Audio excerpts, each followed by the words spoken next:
Liliya Hisametdinova sizlerine Alfred Yakşimbetov köyü. Serinli yazlar.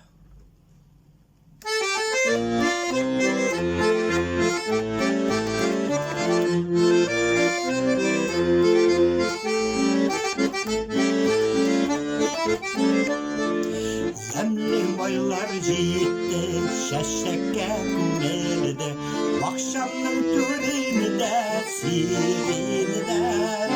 Gillegiz kuregiz, bir az bittinigiz, karagız bizge hadi uskenler, hoş izler sirinler. Kızlarga türsünler, gazlarla paylarla siyuki tersinler, gazlarla paylarla siyuki tersinler.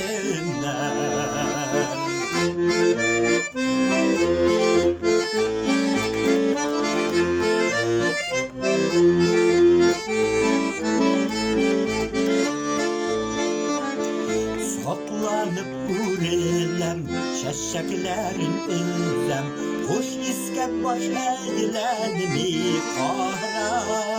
Yaşlıkının berremi, merhabet beylemi, hatır ütkenlerge payılara. Hoş izler sirinler, hislerge dönsünler. Gazlarla paylarla siyuki tersinler, gazlarla paylarla siyuki tersinler.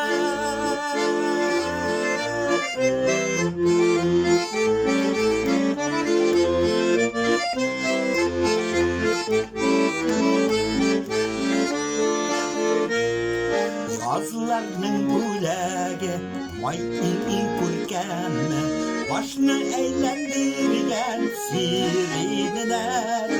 18'in yazı, saf mehabbet nazı, koşulganlar şuşan ilimler.